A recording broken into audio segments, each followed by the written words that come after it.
Welcome to Full Throttle Sim Racing and the Blackwater Products USA Truck Series from Martinsville, Virginia, and the Martinsville 200, the final race of the 2020 A season at FTSR.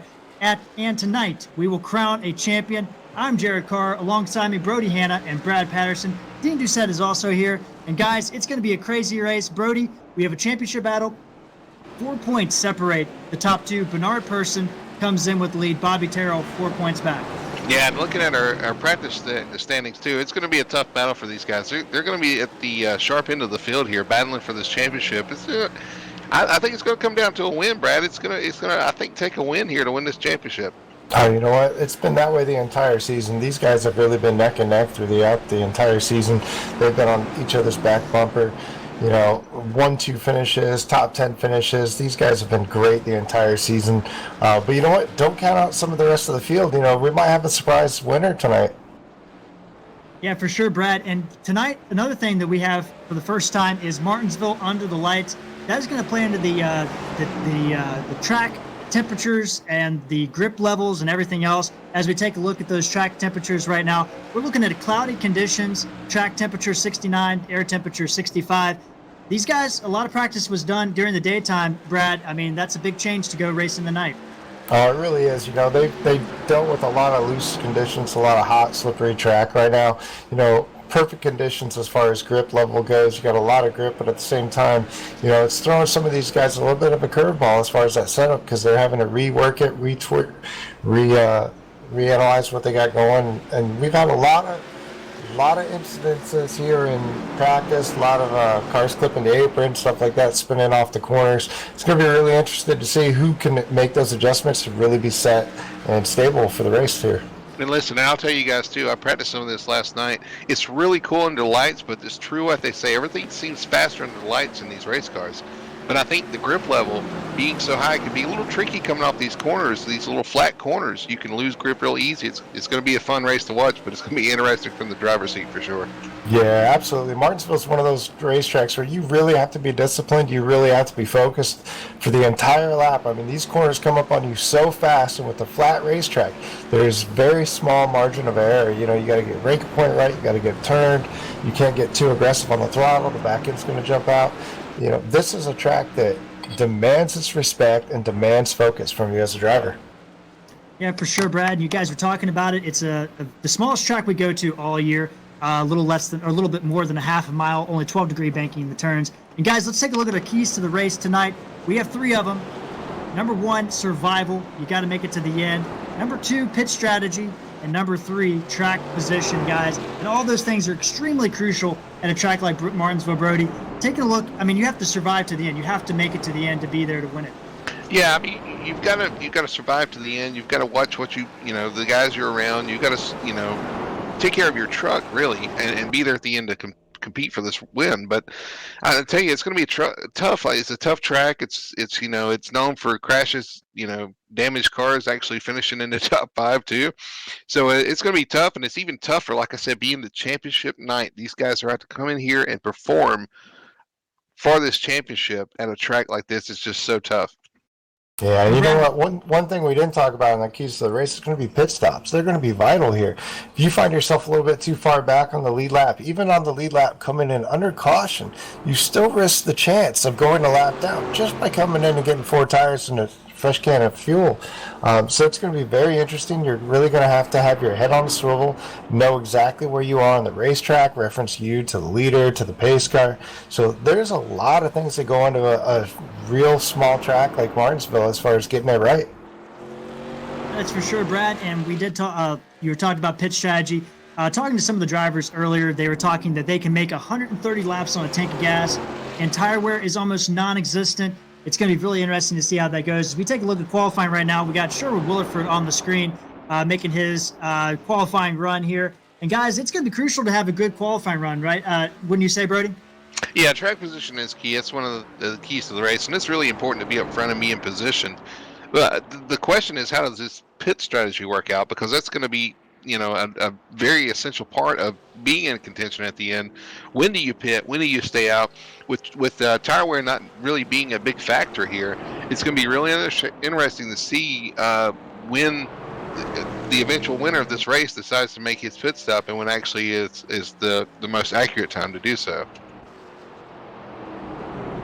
Yeah, for sure. And you see the lap times coming in right now. We have Bernard Persson, our championship leader right now, on the pole at 19.241. We have a little less than 2 minutes. Sorry, a little less than 3 minutes left in our qualifying session. So lap time's still coming in right now. We're going to take a quick commercial break, and we'll come back, set the grid, and talk about the start of the race.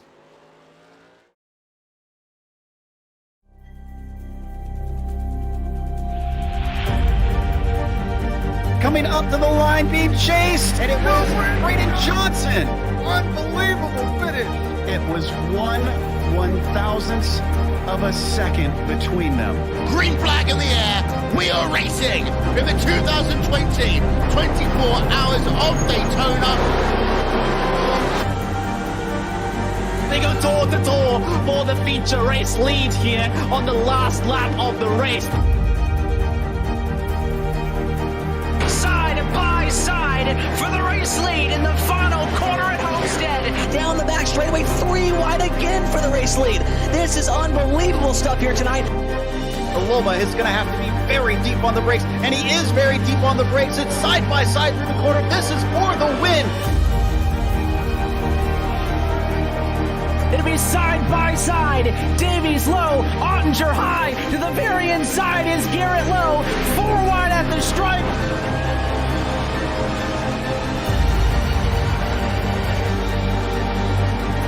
For all he's worth here on this outside line, neck and neck. Who's going to back out? Does anyone back out? Verstappen starts to squeeze on the inside, and now he'll try and straight line it. Goes under the apron, drag race to the line. It's so close to call.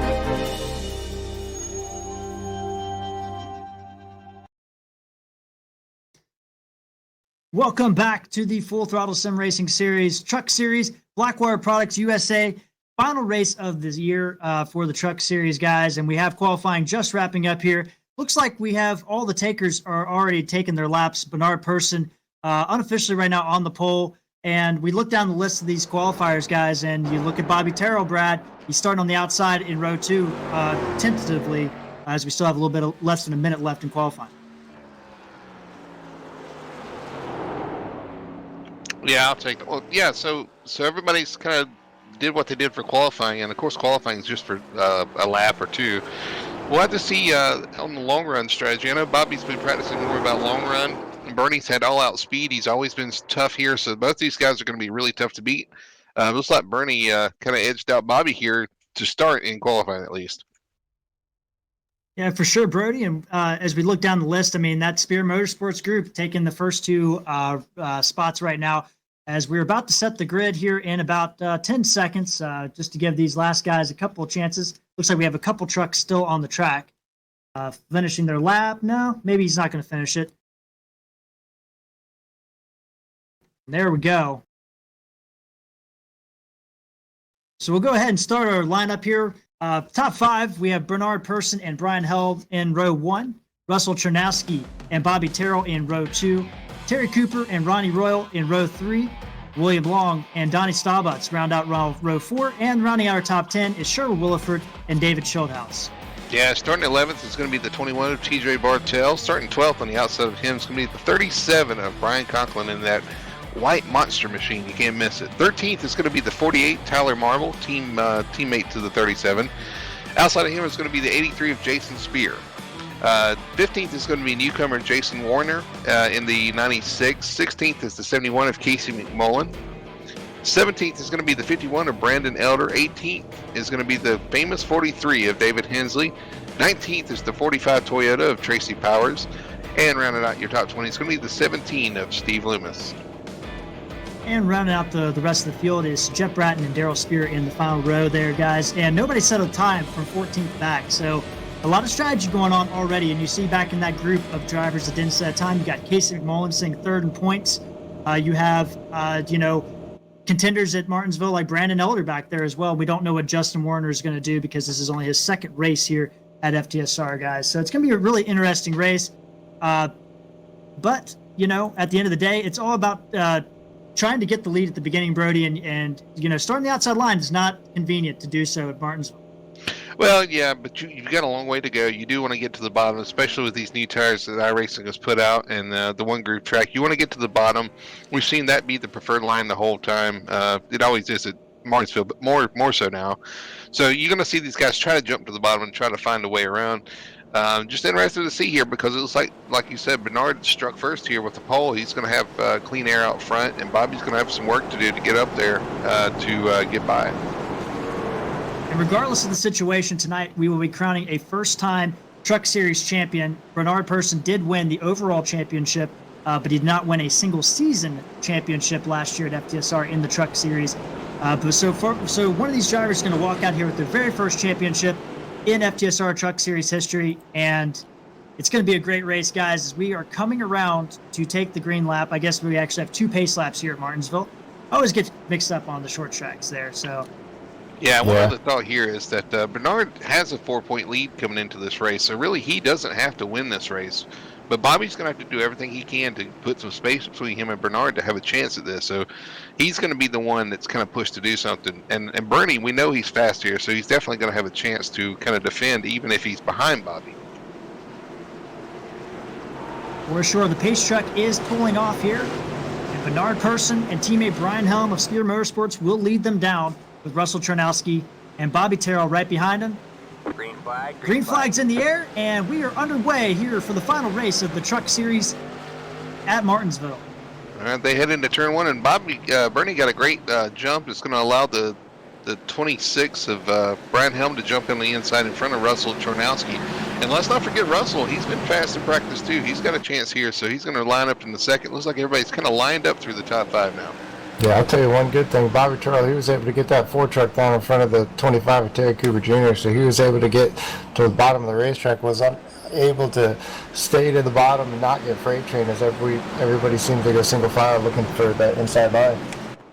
Now, guys, you have to look at it right now. The 2 Spear Motorsports guys sitting 1 and 2. Is Brian Helm playing defense tonight for Bernard Persson in that championship bed? Well, I've got to think that the thoughts probably crossed Bobby's mind. He knows that he's kind of outnumbered out here with the other teammates. Whether that comes into play or not, I mean, we'll yet to be seen here. But definitely, Bernie's got a few more friends out there, I guess, than Bobby does. For sure. And one thing, Brad, at Martinsville, you catch lap traffic in a really quick hurry. And you already see Daryl Spear in the 32 truck. He is now 9 seconds behind, so he's almost a half a lap behind already. And Casey McMullen has dropped to 21st in the 71 truck already, guys. Yeah, absolutely. Casey's not really worried about anything. Casey's got that 3rd place in this championship locked up, so he really doesn't have anything to lose here. He's just going to try to, go out there, run some consistent laps, turn in a decent showing and whatnot. But exactly what you were saying, Bernie's going to come up on the back of lap traffic probably within the first 20 to 30 laps of this, depending on how it goes. And that's really where it's going to be. They can put you in a bad position. You can possibly get hung out to dry behind somebody. With his teammate behind him, I don't think he has to really worry about it nearly as much. But as we put some laps on these trucks, we're going to get a little different conditions. Some will go tight, some will go loose. That's when it's really going to be interesting to see what happens. Tire wear is not really an issue, but the handling's still not going to be exactly perfect. Listen, and I know we talk about teammates, but let's not forget that 26 of Brian Helm, he's looking to get his first truck win of the season, too.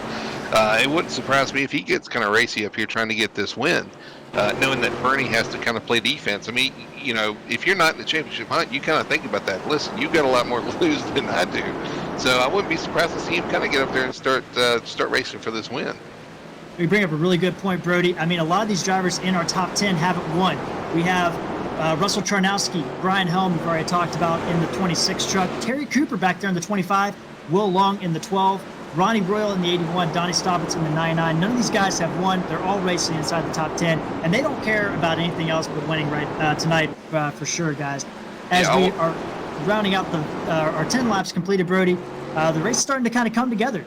Yeah, you mentioned Will Long. I didn't want to mention that too. He was actually the one that won the last truck race here at Martinsville. So he's definitely got this place kind of figured out. He knew. Oh, and we see the 25 of Terry Cooper spin. In turn 2, the 25 spins. That's going to bring out our first caution. And we'll get a replay up by our replay man, Dean Doucette, tonight. It looks like Terry Cooper just lost it going into the turn, but he's going to lose a lot of track position. Yeah, he didn't hit anything. He just kind of self-spun there, just kind of spun sideways. Nobody hit him. He didn't hit anything. Everything's good. So no damage there, but this is going to bring out our first caution. And that's one of the things we were talking about earlier in this race. You know, these trucks are going to go through various stages as far as their handling and everything like that. They're so far on the edge. They're really cutting the corner on that exit, and you know, it just takes a little bit of bump on that curbing, and it's just enough to send them around.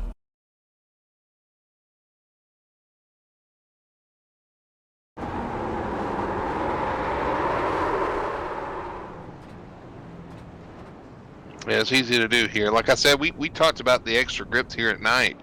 And like I said, it's there until it's not. And it looks like he just kind of ran out of grip there and just kind of spun around. But like I said, no harm, no foul. We'll rack them back up and get going. And I do want to say that the leaders decided not to pit here. We do have a tire rule in here. So these guys thinking it's way too early to even burn a set of tires 12 laps in. Yeah, looking down through the field, you bring up a really good point. It looks like, obviously, Terry Cooper has decided to pit in the 25. And it looked like Brandon Elder in the 51 has also come down pit road. Don't know if he got any damage or anything collateral after that wreck. Tracy Powers in the 45 truck also on pit road. And Brandon Elder, if he doesn't hurry up, is going to lose a lap here under pit road, actually.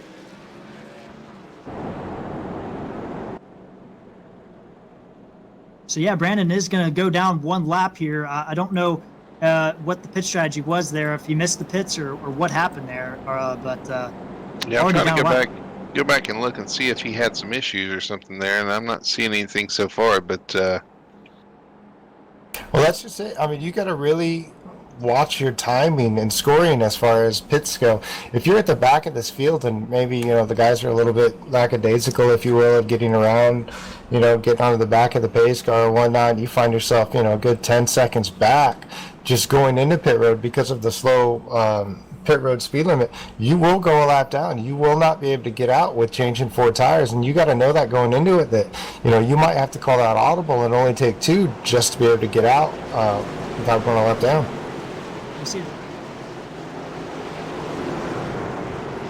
Oh wow, we're getting back to green here. Those guys are 3 and 4, and the pace car's off, and the green flag's back out. We're back underway here, lap 14, coming to lap 15 here at Martinsville.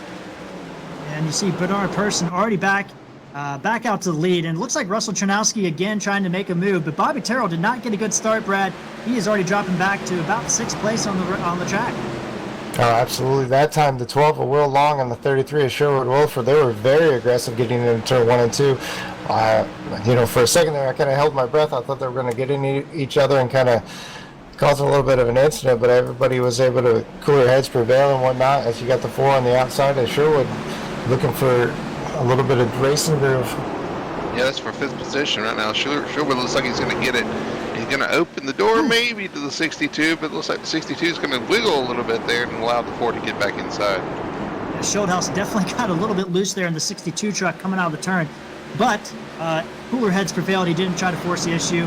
Bobby Terrell was able to float in line in 6th spot, but that's already, guys, if the race was to end right now, Bobby Terrell would be 11 points back and wouldn't be a champion. So he has to be starting to think about those tracks, those positions he's already lost on the track. I know it's early. He's one of the guys too. He knows it's a long race. You know, it's a long way to go. He usually doesn't really push his stuff till the end, and he's been known to be a tire saver here. Although the tires don't seem to matter much here, so I'm interested to see how that actually works out for him as well.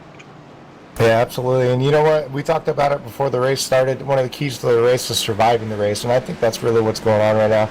You know, you got Bernard up front. You got a couple of people behind him, you know, teammates, if you will. Bobby's back there, sitting in the 6th position by no chances. The car's in front of him as Will Long gets a little bit squirrely coming out of the exit. So these trucks are not as stable as you think, and I think that's some of this right now is some people kind of just taking it a little bit easy because, you know, you want to be around at the end. You don't want to lose your championship in the first, you know, 30 laps of this race. And I can tell you guys too, everybody out here knows that there's a championship on the line, and they've all been told that, I'm sure, and they're all really aware of the points battle that's going on. So I'm sure everybody's going to give everybody, each of the contenders, as much space as possible while still racing. So I'm sure that's on their mind. They're going to try to tiptoe around them, but they're going to try to race them as well.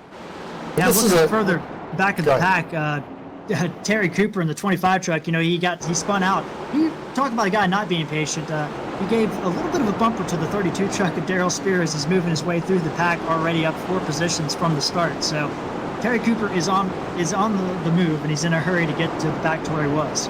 Yeah, there he goes by the 83 of Spear, Jason Spear there. So it's going to move him up to what I believe is 15th place now. So he's moved up from the back of the pack, which is 21st or so, already up to 15th. And you already notice there's a little bit of a gap already developing between the top 3 as you see Sherwood Williford in the 33 truck and Bobby Terrell in the 4 truck getting around Will Long here. But the top 3 have kind of checked out on this rest of this group, Brad. Yeah, I think that's more of an issue where the 12 of William Long, when he had that issue coming off of 4, he got really sideways and it really checked up everybody behind him, and his truck just seems to be getting a little bit more and more looser every lap. So I expect them to be able to actually close the gap back down a little bit. I mean, this track is so tough to pass. It's really a one-groove racetrack. So when you get a guy in front of you that has a little bit of problems, it can really hold up the entire field. Yeah, I'll tell you one guy that's making his move towards the front is the 62 of Shieldhouse as well. I think he qualified 10th or 11th place, maybe 10th. But he's starting to make his move up. He's up to 6th place, and you see him taking advantage of some of the other issues that people are having. I expect him to be fast tonight. He was fast in practice, had a little issue in qualifying, but he's going to probably march his way towards the front. Now, Brody, if you're Bernard and you're sitting there and you've got a 3 to 4 second lead over your closest competitor in the championship, are you really going to push this? You got a couple teammates behind you, or are you just going to try to manage that gap and not really, push anything, not save your equipment? This track is a very difficult track and it can bite you in a second. Well, as the leader, you kind of get to set the pace until somebody starts breathing down your throat. It does look like the 26 is starting to run him down and catch him a little bit, as well as the 20. So at this point, I mean, the racer in me wants to try to stay up front, but you also have to look at the bigger picture. It'll be interesting to see if he starts putting pressure on him, which one of those 2 avenues he takes. Well, guys, if you look at it right now, the lap times, the top 3 are by far the fastest 3 trucks on the track. It looks like Sherwood Williford is actually kind of causing a little bit of a holdup in the 33 truck from 4th on back. And there's a big gaggle there, Brody.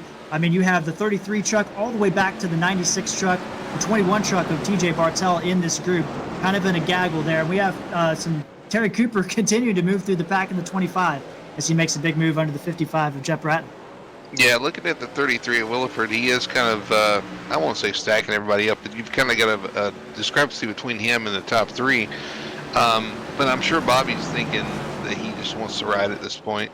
Try not to put as much pressure on Sherwood. You certainly don't want him to make a mistake right in front of you because, I mean, it could end your night too. But being in that position, I know it can be a little frustrating. But again, like I said, Bobby knows it's a long race. He's a cool head. Lap 31 of 200 here. I wouldn't panic. And Brad, you talked about it earlier. I mean, these leaders, right now you look at the back of the pack, Jason Spear in the 83 truck, he's 15 seconds behind. So he is going to be caught here in about another 4 or 5 seconds. So you're looking at about 10 laps that Bernard Purcell will start having to work through lap traffic. Yeah, and that could really cause some issues because, Birdie's setting a very good pace right now, but that's because he's got the entire track to work with. You're going to get into the back of the field. Obviously, it's going to be a little bit less ill-handling race cars, if you will, and you got to really be careful with it. So do you really want to be going down the back, getting to the slower cars, or is Bobby in a better position right now? I mean, it's going to be one of those things that's really interesting. Guys, I'm kind of watching a back up here, though. With the 12 Will Long, he's starting to fall back tremendously, and he's kind of got the 81 of Ronnie Royal and the 99 of Donnie Staub that's breathing down his back here. Kind of got them checked up, so it's going to be an action point right now. It looks like the 12, the handling on the 12 just went away drastically. Yeah, it looks like right now we have 3 distinct groups. We have the first 3, we have the next 3, and then about the next 5 trucks all in a group there, as these guys are working lap 35 of 200 here at the Martinsville 200, the championship race of the 2020 A season. And guys, I mean, it's already early. We know the tires aren't really going to play a factor tonight. We know the fuel is about 130 laps on a tank of gas. But, I mean, you got to start thinking about trying to set yourself up, like what kind of strategy you're going to go with as far as making it on one stop in this race. Yeah, what you got to be careful for too, though, is if you're even Bobby and whatnot, they're sitting 4 seconds back. That is a huge margin, as it looks like Sherwood's going to forego the position and let Bobby get by him. He realized he was obviously holding him up, and he was going to let him go by there. So it's going to be interesting to see if Bobby can pull back some time right now, as he actually Shellhouse is going to go by Sherwood as well. So if you get too far back, you can lose it right there. Just on pits alone, you'll be able to lose this race and lose this championship. So it's going to be very interesting. Bobby's going to have to pull back some time. Guys, we had some bumping and banging while you were talking there between the 12 and the 81. This is a gaggle right here. 81 was unable to get by it, so you watch this. There was a little contact between the 81 and the 12 to get them side by side, so it wouldn't be surprised if things heat up a little bit more here. Yeah, it looks like the 99 and 96 are, not ready to battle, to give up this position, so they're going to be battling tooth and nail. So we're sitting here too wide, quarter after quarter after quarter, and it looks like the 99 keeps continuing to get loose under them, so anything can happen here. Hey guys, we're on lap 39 of 200, and already you're starting to see a little impatience between some guys. So it's going to be a long night for those guys already, getting a little hot under the collar. Yeah, for sure. And you look at it already, guys. Terry Cooper has caught the back of this group as he's just gone around the 21 of TJ Bartel. So he's on the move, and how he's involved in this battle, as Bernard Person has caught the back of the pack. He has just now gone around Jason Spear, and Daryl Spear will be coming up in the 32 truck. And guys, Casey McMullen, our third place in points guy, not having a great night. He's back in 18th place in the 71 truck.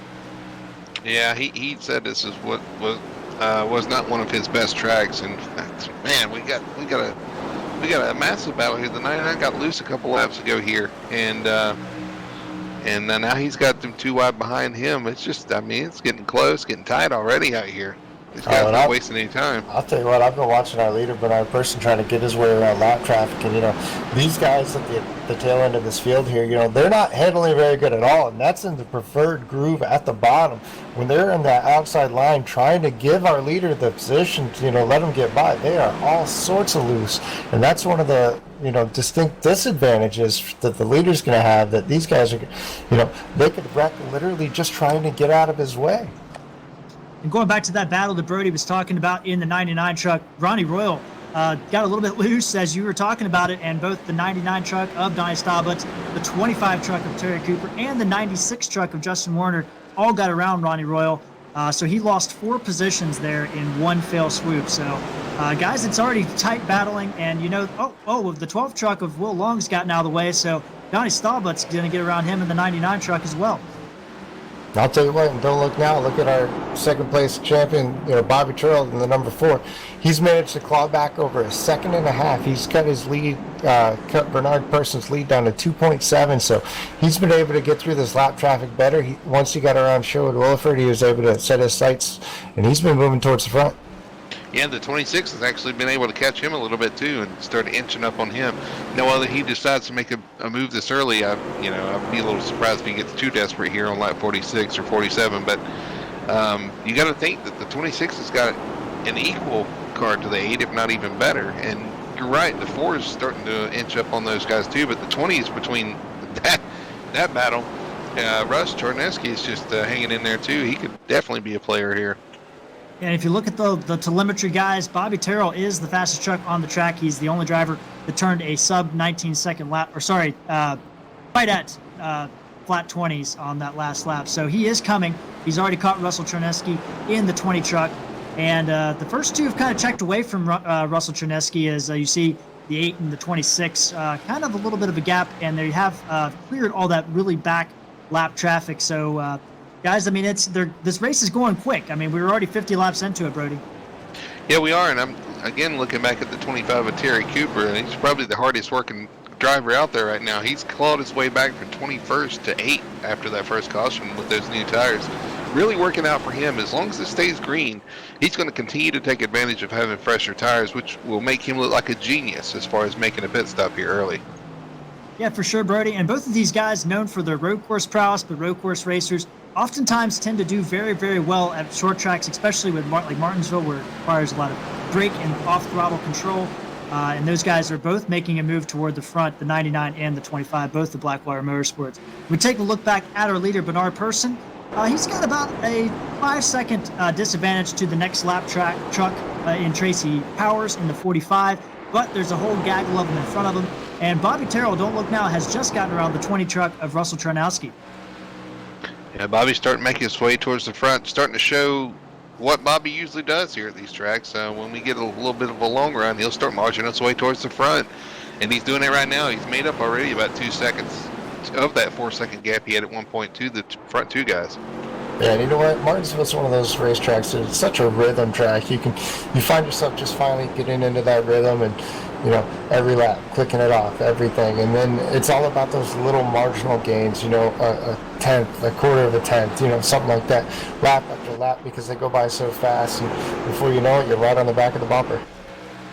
Yeah, for sure, Brad. And something we talked about at the beginning of the race, we talked about the track temperature, and we're racing at night. Guys, the track temperature has gone up 4 degrees since the start of the race, and I know that doesn't sound much, but it is a lot when you're talking about track temperatures, Brody. How is that going to affect their handling going on these long runs here? Yeah, well, that's just from the guys running around the track and warming the track up a little bit. It is going to probably make it a little looser.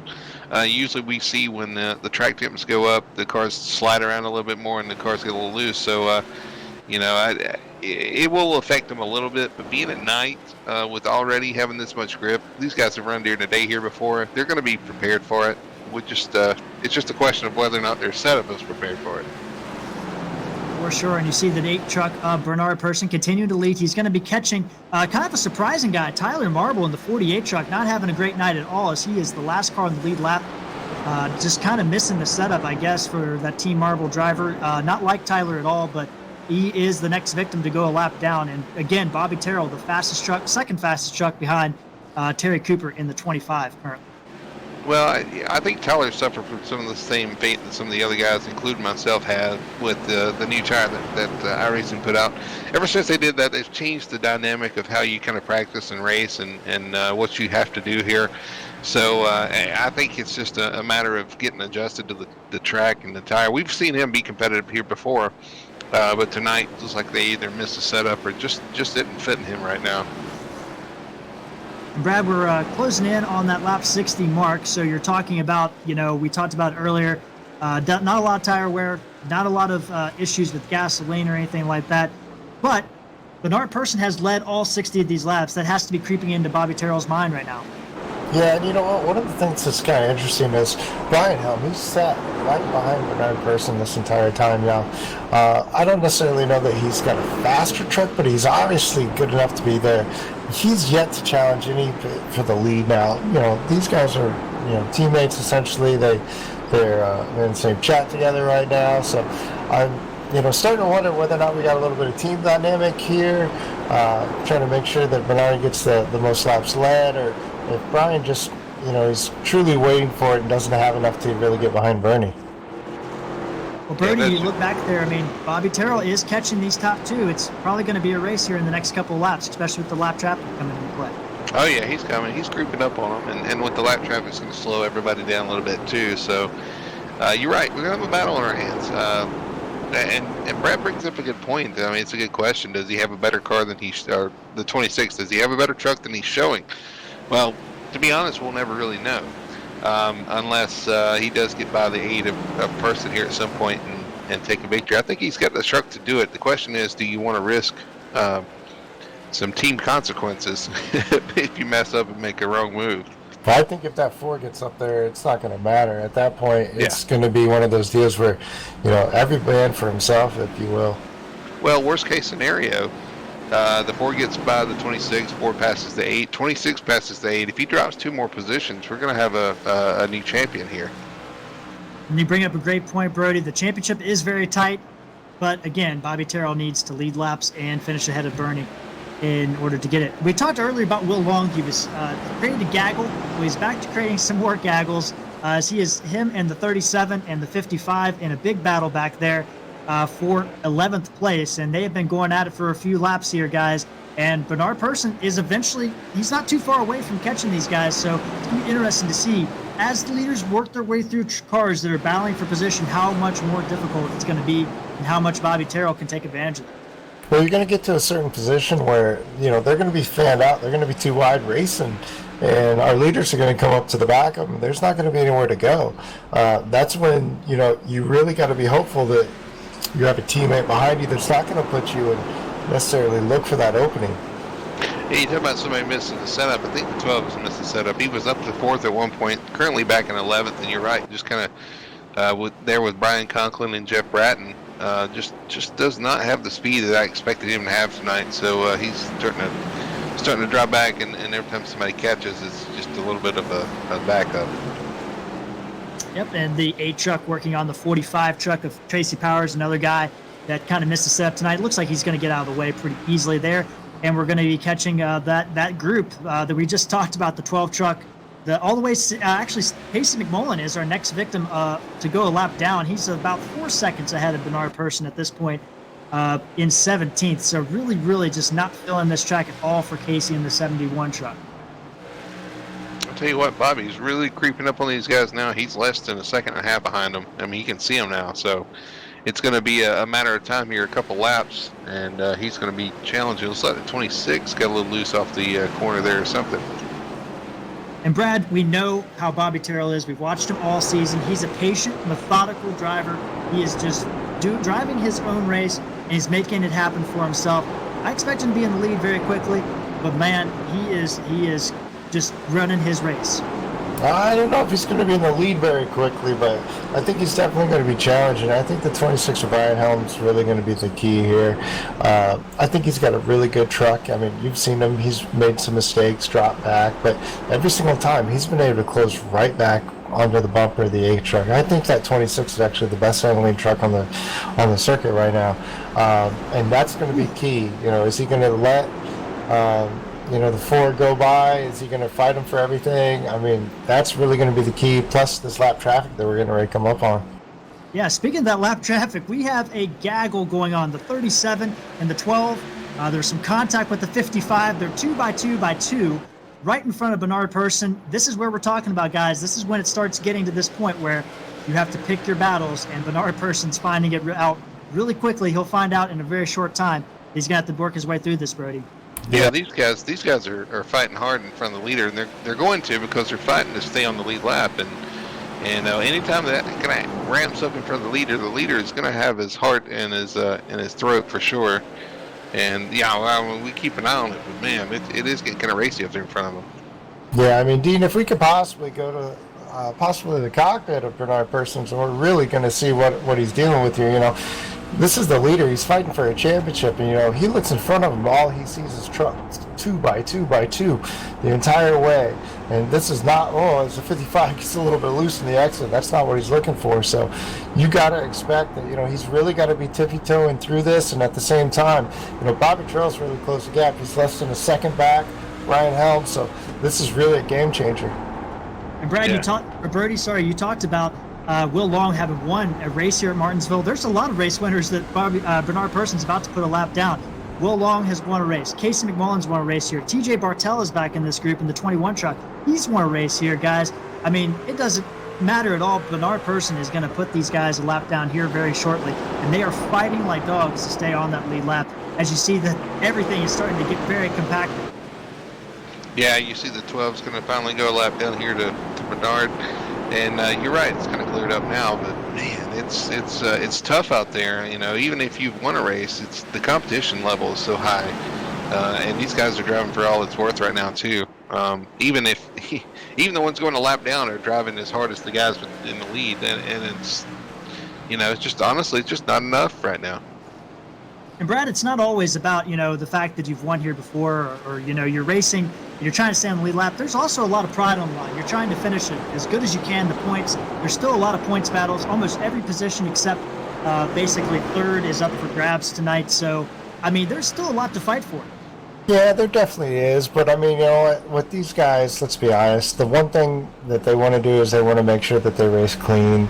They want to not cost somebody else a shot at the championship, and you know that's really what they have in mind. You know, they're going to try to advance their position as best they can, but the last thing they're going to want to do is take anybody out of their position. So these guys know what's at stake. They're not going to make any, you know, massive risk or anything, and that's why we're sitting here at lap 80 with one caution. You know, at one of the hardest tracks to race because the level of respect that these guys have for each other. You see Bernard Person has pulled up on the back bumper of Casey McMullen. That is the next truck to go a lap down. Steve Loomis in the 17 truck just ahead of them. And it's getting, you know, we're starting to get down. You look up right in front of that, you have Brian Conklin. So that means just 10 cars are basically outside this group of being a lap down. Ronnie Royals quite a ways up in the 81 truck. So, I mean, already just 10 cars on the lead lap, potentially here in the next 15 laps or so. Well, I'll tell you what, you know, we talked about all night how that 71 on Casey McMullen, you know, our third place contender in the points, hasn't been a very good truck, but he's been the last car in the lead lap getting ready to go a lap down for about 6 positions. So every single time he's the last truck on the lead lap, he finds himself being able to muster up a little bit better of a truck and get around a couple of other trucks to where he's still on the lead lap. So he might be the last car on the lead lap for quite a while now. And Brody, as you can see, that 71 truck finally concedes, but he was fighting very hard there for a while. Yeah, I was thinking back to Homestead. I think they got a little bit of a history between the two, the 81 and the 71. If you remember, it came down to a restart. Actually, I think it was the 71 and the 4 that got together, gave the 8 the championship, and then we've had contact between the 8 and 71 before too. So I knew I was going to get a little heated, but it looks like he finally did concede. The same thing with the 17. Now it's going to give way to the 8. But you know what? Don't look now. Our championship leaders are almost nose to tail. They got the 26 of Brian Helm in the between, but you know what? They're right there. You know, there is not a whole lot to lean on or whatnot. As the 12 is going to actually interrupt this battle, and it might actually give the 4 a little bit of opportunity to get to the inside of the 26. Yeah, Brad, I was about to interject there. The 12 did make a pit stop. He decided, you know, enough's enough. I've got to get off these tires or whatever the issue is. He decided to go ahead and make a pit stop. So he is on fresher tires, but currently showing 3 laps down in 20th place right now. So he's going to make a move. Exactly. That can have a huge impact as you see him diving to the inside of our leader. You know, he could be doing really good for a couple of laps and all of a sudden lose that grip, and he's going to be right in front of our leaders. He will be, but I tell you, I'm thinking about pit strategy. If he goes in, he got the pit stop out of the way. I think he can go all the way from here. So that's going to be an interesting call. See if he can make up some time on these guys on these new tires. You would be correct. Our fuel window is anywhere from lap 70 to lap 130. So a very, very large fuel window. 130 laps is what you can do on gas. So it is going to be very crucial. We'll have to keep an eye on that 12 truck. Even though he's sitting 2 laps down right now, who knows how it's going to play out. As you see, Bernard Person continued to work his way through lap track. But guys, the top 3 are pancaked together, and even Russell Chernowski is starting to get back in that battle as he has closed the gap down. So it could be a 4-truck battle coming in here as we approach lap 100. Yeah, and he's on the back bumper of the 37 of Conklin. It's for 12th place. So we got 12 cars on the lead lap right now. And like you said, I'm sure they're thinking about pit strategy at this point. And it's going to be critical. If we stay green, it's going to be crucial that you make a pit stop and a caution doesn't come out. Or if you decide to go long, and so, you know, it could really play out a lot differently here and really affect these guys. Yeah, I think we've reached a spot in this race where it doesn't matter where our leader's going to go. He's going to have some lap traffic or another car he's going to have to deal with. You know, the traffic is spread out amongst this half-mile racetrack, so there's not going to be any safe spots or any, you know, big gaps where he can kind of catch his breath and just ride for a couple of laps. You're in it. You're in traffic 24/7 now, and that's what's going to take. But you know what? There's a reason why, you know, the Ada Bernard and before Bobby, there are 2 championship contenders. You know, cold ice in their veins, and you know they're showing it tonight. Yeah, for sure, Brad. As you can see, that again, we have 11 trucks on the lead lap now. TJ Bartel, the next truck in line to go a lap down. Just TJ is probably hoping that this season can't get over quick enough with the kind of luck he's had in the 21 truck. But guys, I mean, we look at it and we've talked about it all night. Bernie, Brian, Bobby, top 3. Russell Chernowski is closing up the gap. but it is really just going to come down to those three trucks, in my opinion, Brody. Yeah, what's going to come down, I think, to pit strategy. What these guys decide to do if they decide to pit together, somebody decides to take a chance and pit early, somebody decides to stay out late. I mean, we're going to watch and see how this plays out, because I think that could be real critical in positioning. And also, you got to remember, if you pit early for tires, you've got to go around all these slower cars at that point. So you have to kind of factor that in as well. It's going to take some time to work by guys that are a little bit slower. Yeah, I don't know. I think if I'm Bobby, I'm sitting there and I've ran a good race. We look at this. We know Bernie's pretty much got the most lead laps locked up. So, there's that. I'm running for a championship. I'm pitting in the next 5 laps. I'm going to try to short pit it. I'm going to try to make up the distance. Worst case scenario, I get 2 or 3 laps faster and I'm able to leapfrog Bernie. But right now, that's what you got to do. I mean, we're racing for a championship. You can play it safe, or you can really throw the dice and see what you get. Well, I completely agree with you now that he's probably going to lead the most laps. I mean, that's going to be 5 positions on the track. I mean, you're going to have a hard time beating that straight up anyway, with the way Bernie is running. So definitely, I would start gambling at this point too. The only thing is, you don't want to gamble like that and have Bernie have some issues like speeding on pit road or something, and you kind of screw yourself out of being contingent for running up front when he's having issues.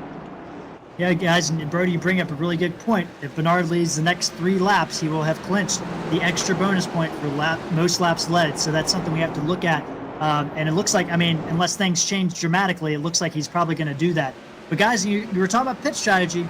You see it a lot. You don't see it a lot in NASCAR because of the cautions you typically see, especially at short tracks. It's surprising we've gone this long without a caution, but oftentimes in open wheel and road course racing, some drivers will employ the undercut. And in my opinion, guys, Bobby Terrell, what do you have to lose by doing that undercut? I know you talked about caution coming out or something else happening, but get out there, get that fresh rubber, and start making some moves and trying to get something back from Bernie, because he is controlling this race at this point. Yeah, at this point, you have second place locked up no matter what. Casey can't get to you. You can't lose it to Casey. So you're racing strictly Bernie. So the only way you're going to get ahead of him and finish far enough ahead of him to win the championship is to do something different. I agree, Bernie could get caught on speeding on pit road and all that, but that doesn't matter. If you short pit it, you're already far enough out in front of him that that's just going to solidify everything. He's going to get 5 points here, 5 positions on the track for leading the most laps, essentially, and he came in with a 4-point lead. You have to beat half the field, and he has to lose to half the field in order for you to really win this championship. You have to do something drastic. I agree with you, Brad. The thing is, it's what people say. If you follow the lead, if you continue to follow the leader, you will continue to follow the leader. You've got to do something different at this point. He could probably, even if he races up there and takes the lead later on this race, it's not going to matter at this point. So you've got to do something drastic, something different. Maybe you pull some other guys in to do the same strategy, and he decides to stay out. Well, you could put some cars between you and Bernie. I would definitely start thinking that too, and maybe hope that some of the guys see you do that. I would maybe make it real public. The 4 is pitting, and try to pull some other guys in and put a little gap between you and the 8. Absolutely. Force that 8's hand. Make him come to pit road, because he knows you did, and make him have to get on pit road, good at a good speed. Right now, he just locked up. He has 5 points locked up in the bag. You know what that did? That gave him a 3 or 4 mile an hour buffer getting on the pit road. He doesn't have to get on the pit road very clean now, because you know what? He can lose 3 seconds. He can lose 2 seconds. It doesn't matter. He's still going to win the championship, because currently there's 9 trucks on the lead lap. So it's going to be very interesting. He's really run a great race, has Bernie, as far as strategy and being able to, really give himself a buffer. So, Bobby's really going to have to do something outside of the box, and Bernie's going to have some issues if Bobby thinks he's going to be able to take away this championship. Yeah, we're starting to see some of the faster trucks coming out of the pits on new tires starting to play into a factor here too as well. We saw the 4 Bobby run up high there trying to let the 95 by, so it's going to cost these guys some time. But we focused on what Bobby has to do a lot. Bernie's in. Bernie's in. Bernie is pitting now, so I was going to say let's not lose sight of the fact that Bernie's doing exactly what he has to do. He's run a perfect race so far. this is why he's leading the points, is that he's able to do these kind of things. So he's running a great race. He's a very deserving champion if it works out. Oh, absolutely. And you know what? I'm monitoring Bernie coming down the pit road, and he's not on that 35, 36. You know, he's sitting there 33, 34. He's being very cautious. He's going to make sure he gets in and out of his box. Obviously, as being our pole sitter, he's got the best stall, one at the end. He'll be able to drop the jack and go right out. So right now, he's doing a perfect pit stop. So right now, if you look down the list, guys, we have Sherwood Williford has come in. Russell Chernesky in the 20 truck has come in the pits. So that leaves right now, by my calculations, the 26 truck, the 4 truck, the 62, the 25, and the 99 that have not made a pit stop yet that are on the lead lap. So it's going to be very crucial. We know that they can make it to 130, 129 on tank of gas. So it's going to be very crucial to see how these next 20 laps are going to play out, Brad. Yeah, absolutely. And now, if you're Bobby, you're out for the long. You know, you're hoping for a caution. You're hoping to catch Bernie a lap down because that's your only chance. Yeah, remember too, the 25 is going to have a few extra laps of fuel as well. He's going about 10 laps longer than any of these guys can go. So he may stay out here and hope for a caution as well. And you guys, we were talking about earlier, kind of making a joke. Casey McMullen, Brad, you were saying he was the last car on lead lap, and he might be for a long time. Well, right now he is battling to be the first car 1 lap down. So Casey, just didn't have the pace tonight, but he's still maintaining. The 45 got very loose right in front of Bernie, sideways completely. He was luckily able to hold on to it as Tracy Powers. So we stayed green, but that was definitely something where Bernie had to kind of pucker up. That was very close. You know, I've seen the 26 here stay out, and I guarantee you that's a team move, too. If he stays out and leads this race and keeps Bobby from getting 5 points per lead in the lap, that's another point that Bobby's going to be behind the aid of Bernard Persson. So a good strategy call here for the team.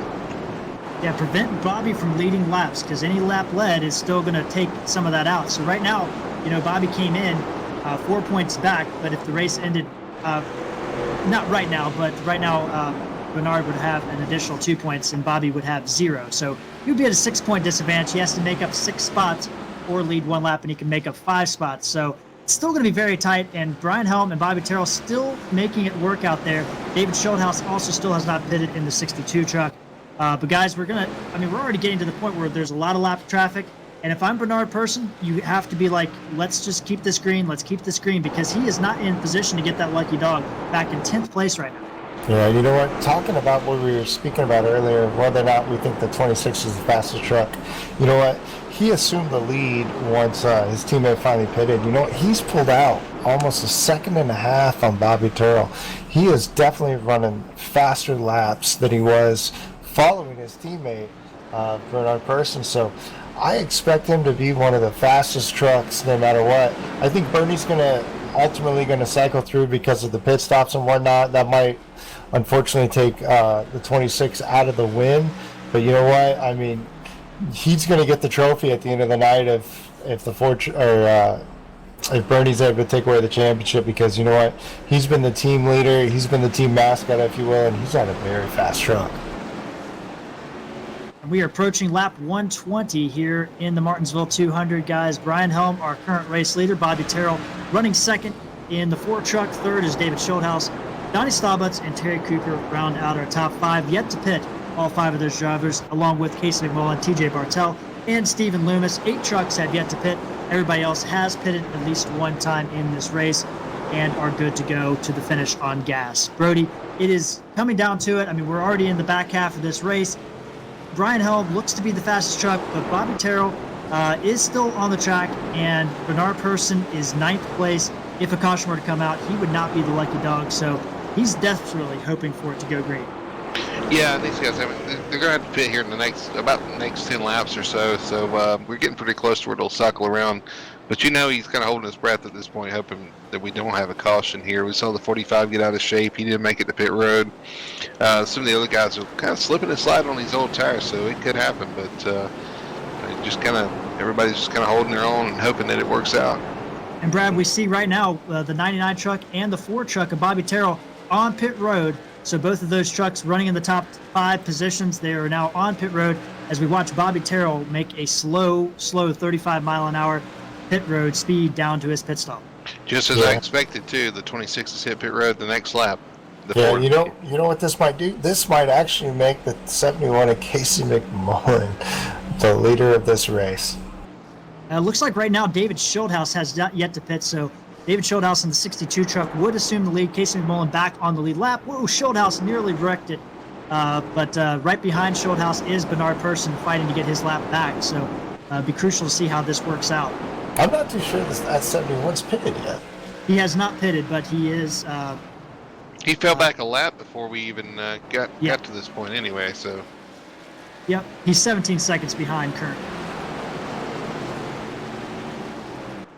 But with 7 laps or so left on that tank of gas, he could definitely assume the lead, provided that Schildhouse pits. But it looks like Brian Helm, if I'm not mistaken, nope, as we cycle around. So if Schildhouse pits, Casey McMullen and TJ Bartel would be our 2 race leaders that have yet to pit yet. So it's very crucial to see how this is going to play out. Bernard Person has paced Schildhouse as he comes to the pit road to get his lap back. So everybody except Casey McMullen and TJ Bartel have pitted at this point, Brody.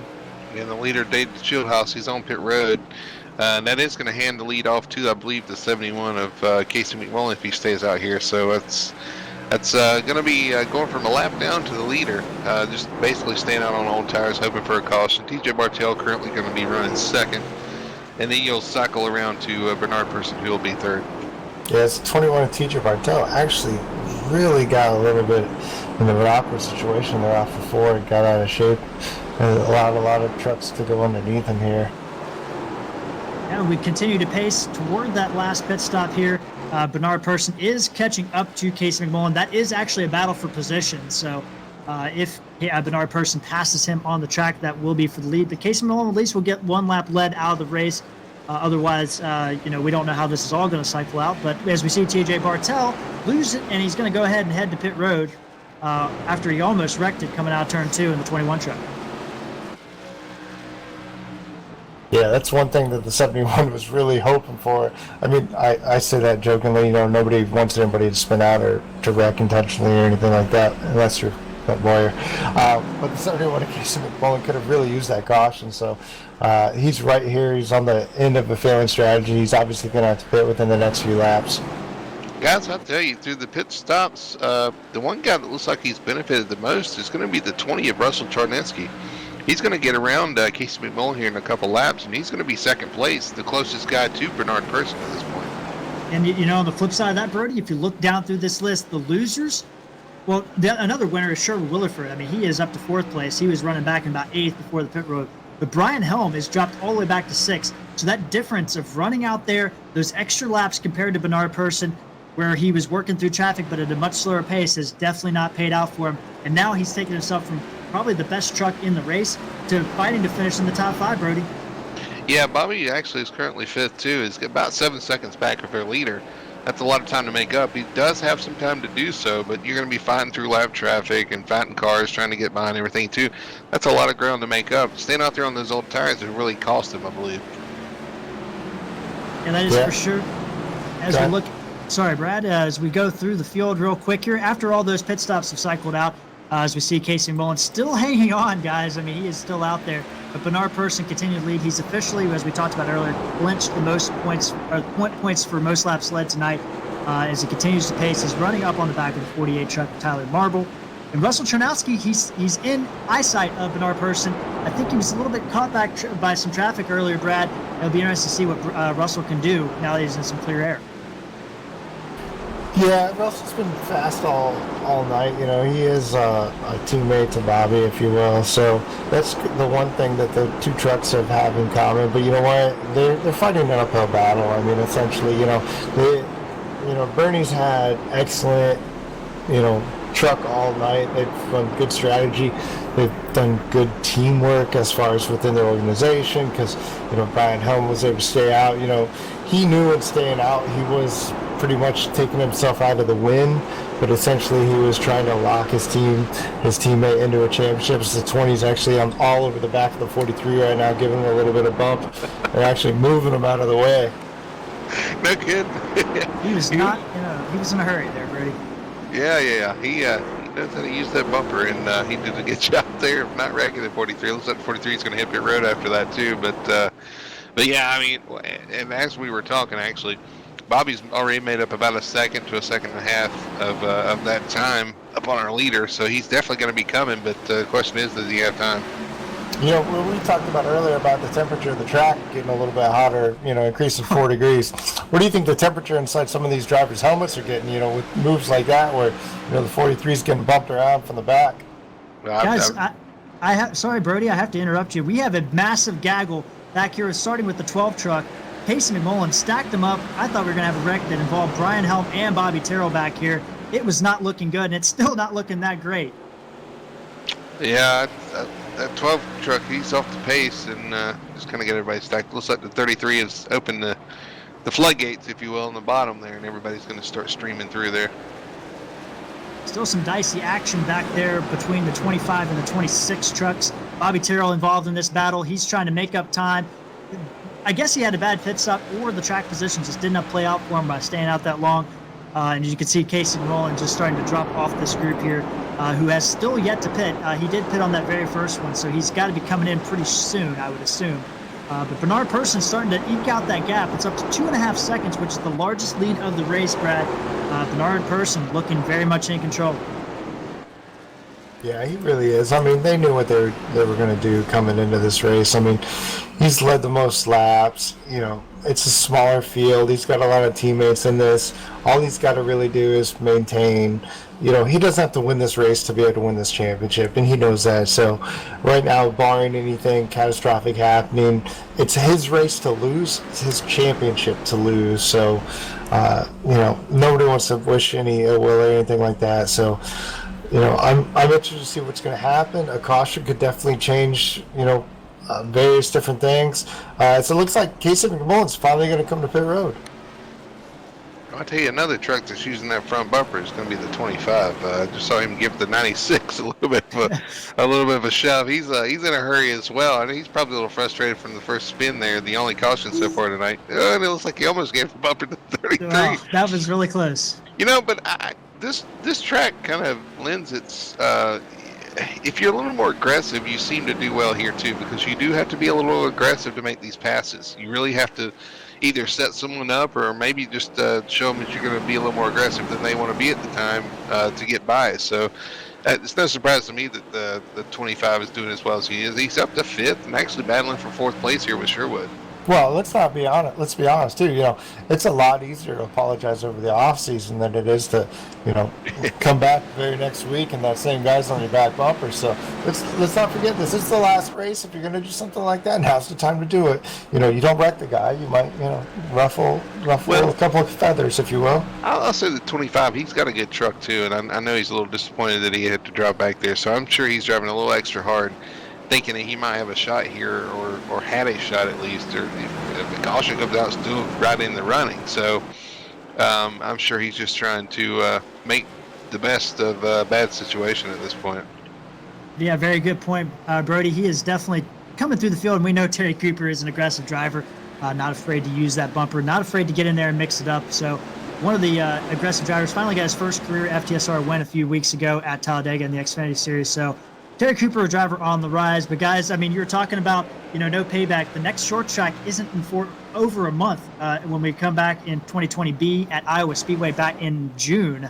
So these guys will have to stew on Martinsville for a long time to get some retribution.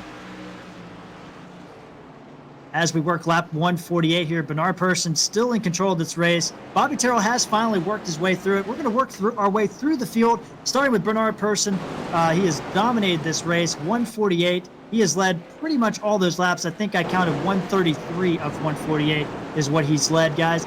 He is really on a move, and we go through the field, and our second place driver, Russell Chernowski. Yeah, Russell's been in the top 5 the whole race. He's been in contention the whole race. Actually started making up time on the long run. So it'll be interesting to see if he can kind of make up some time on the 8 of Bernard Person going through this. But Russ doing a great job. It's kind of been a struggle of a season, up and down season for him. Having a great run tonight, 2nd place. Yeah, that brings us to our 3rd place driver, our 2nd place driver in the championship. Started 4th on the field, Bobby Terrell in that 4 truck. He's had a great season all year. He's been able to mirror Bernard Person. You know, the two of them really it's going to come down to who leads a lap versus who doesn't. I mean, they've been that close the entire season. Currently, Bernard's got the better of Bobby, but you know what? He's in there. He's currently in our third position, followed by our fourth place position, who's going to be Brian Helm. He's had a great night all night tonight. Started on the outside front row.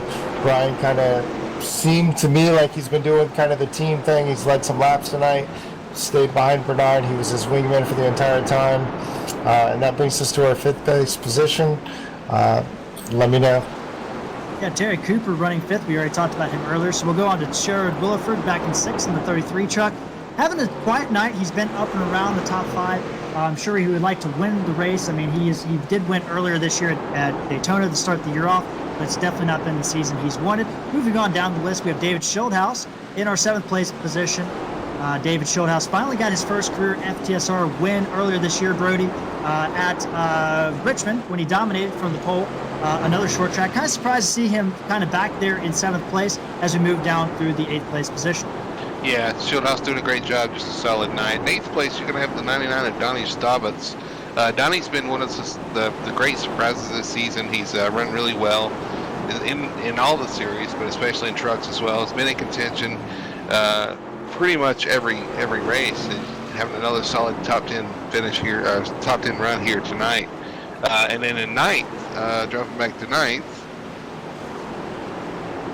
that's going to be the 81 of Ronnie Royal. We haven't talked about Ronnie here tonight, but Ronnie's doing a great job here, just hanging around in the top 10 as well, having a really solid night. I had a little issue with the 12 earlier, but that's all been resolved, and having a good solid run. And rounding out your top 10 is going to be the 55 of Jeff Bratton. Yeah, and Jeff's having a solid but unspectacular night. I mean, he did finish in the top five at Bristol, so he knows his way around the short tracks. Been very quiet, been out of the way, but he's getting the job done, trying to go for another top 10.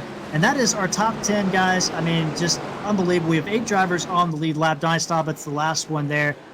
We have currently 20 trucks still racing, 2 trucks out of our starting 22 that we had. And Bernard Persson continuing to lead as he catches up to some lap traffic, including the 12 truck of Will Long and the 45 truck of Tracy Powers. You know, this hasn't been the struggle of a race I thought that may be with all this grip and it snapping loose on these guys. I mean, these guys have done a really good job of keeping their truck under control, keeping it clean, been really respectful, really easy going, and man, we've only had one caution in 160 laps. It's and it was a self-spin too, bro. And a green flag pit stop. So these guys have probably been thrown for a loop a little bit here at Martinsville. Yeah, I think a little bit of that might be because it is the last race of the season, because everybody knows the stakes are so high. You know, you're not in the championship. You're not exactly winning for it. The last thing you want to do is bring out that caution. You're a little bit easier to let people go a lap down, where if this is race 3 in the season, you might push it a little bit harder. You might try to not go that lap down. So it's really been a great race. I think it's really been a testament to the respect that all the drivers have for these championship drivers and what they're trying to accomplish here. So, it's been really a testament to this league. But let's face it, you don't want to be the guy that brings in the caution that changes the complexion of the race, and then you get to stack up on the restart and you end up affecting the championship. You don't want to be that guy. Nobody out here wants to be that guy. So I'm absolutely sure I agree with you, Brad, that's probably on their mind. I get it. That's why you're in the booth. Well, guys, I mean, you did say it, Brad. I mean, it is unbelievable. This is a short track, guys. I mean, you think about short track, you think about tempers flaring, and I'm sure there is some going on. But overall, what a clean, respectful race. I mean, we can't harp on it enough. I mean, it is amazing that we've had one incident, and it's a self-spin on lap 10 early in the race. I mean, we have gone 153 laps, green flags, 37 laps to go. Bernard Persson's led all but 13 laps, and I might be off a little bit on that count so far tonight. But it's just been a dominant performance by Bernard Persson. I mean, what else can we say, Brody? Yeah, I mean, it pretty much says it all. He's been out front for several laps. The only laps he hadn't led is when he pitted. Now he's got about a 5-second lead over second, third place. And I will say the second and third place battle is starting to heat up a little bit. You're starting to see the 4 of Bobby Terrell eat into the lead that Russell Chorneski has on him for second place. You're going to have a battle there here shortly. Now, Brad, these guys, we talk about these guys being de facto teammates, and they're not officially teammates, but they are working together. Is there a possibility that Russell just lets Bobby go and just kind of says, hey, Bobby, you go get him. I'm not going to be able to win this race. You know, I'm not going to hold you up. I'm not going to cost you any points. Well, you know, I think there's a level of, you know, respect here. You know, Bobby's run Russell down by at least 2 seconds. You know, if you're going to run me down from 2 seconds back, I'm not necessarily going to hold you up, especially if you're running for the championship. I'm going to let you go. I'm going to let you finish it mano a mano. I'm not going to be the guy that stood in your way, if you will, from at least trying to get the victory. So, yeah, I think if he gets to the back of him and he pressures him, he's going to let him go. But if you're not to the back of me, I'm not going to let you go. I tell you, he's on cruise control. So that 8 truck, he just is kind of cruising around here with almost a 4-second lead over this battle for second place. He's just out there cruising at this point. You keep your eyes focused towards the front. Make sure you avoid anything that happens, and just kind of catch people as you pass people as you catch them, and just kind of cruise around here for the last 40 laps, 30 laps now that we have left. Yeah, for sure, Brody. And I'm kind of looking through the pack. We talked about Donnie Staubitz, road racer, a short track modified guy. So he's actually one of the faster trucks on the track right now. He's making his way up through the pack in the 99 truck. And I think right now, and the reason why I bring that up is I think right now we're looking at just a battle for position from, you know, basically about 5th place on back to 8th place. Those positions are really the ones that are going to be up for grabs, starting with that 62 truck of David Schulthouse down to the 99 Donnie Staubitz. Everybody else, you know, we see Bobby Terrell making a move right now on Russell Chernowski, or sorry, not making a move, but getting a lot closer to Russell Chernowski. So there's a couple battles, but I think right now it's all about positioning as Bernard Persson has this thing really locked in. Yeah, pit stops are done. The guys in the pits can pack up their equipment. They're not going to see them again. I don't think even at this point with 29 laps to go, you can afford to come down pit road. I mean, tires are going to mean a little bit, but at this point, you've got what you got. If the caution comes out, you ride it out, you get a restart, and then you hang on. You see the 8 truck coming up on the back of the 37 truck for Brian Conklin. A tough night for the Team Marble drivers. 12th place right now, Brian Conklin. Tyler Marble back in 18th. These guys have had success here in the past in Martinsville and other series and the truck series, and they have to be definitely disappointed. But Bernard Persson putting Brian Conklin a 2nd lap down. TJ Bartel would be the last car 1 lap down, and Donnie Staubitz the last car on the lap 8th. So, guys, it's shrinking down. I mean, you know, it's Russell Chernowski and Bobby Terrell basically our only battle on the track, and then we have to go back to 8th place where we have the battle between Schulthouse and Terry Cooper in the 25 truck that is going on right now. And that's about it right now, Brody, as we wind down the laps. Yeah, I mean, you've got eight trucks on the lead lap, and that's what its green flag run's kind of done. Spread everybody out. You've only got 8 trucks out there. I mean, it's a testament to the speed of the 8 too. But man, you just have these long green flag runs, and you end up a lap down early. It's like you said, he's lapping people for the 2nd time at this point. Yeah, and you know what? One thing about Bernie is he was able to clear that lap car, and what that did is that opened up a half a straightaway of clear track. You know, we're 25 laps to go. He's got a fairly clear racetrack in front of him. The next truck he's going to come up to is, I believe, the A3 of Jason Spear. Obviously, a loose connection. They'll probably be able to work something out as far as making sure he's out of the way. He's currently 10 laps down. So, you know, Bernard's going to feel pretty good. He's just got to keep the truck underneath him. He's got to hit his marks, and he's just got to log laps at this point. I don't see the 20 catching him anytime soon. So, outside of a caution, you know, this, like I said, this is his championship to lose. It's not going to be the 20 anymore as we see the 4 go by the 20 here for that position. So move Bobby Terrell into the 2nd place, and he's going to be the one trying to chase him down about 3 seconds back at this point.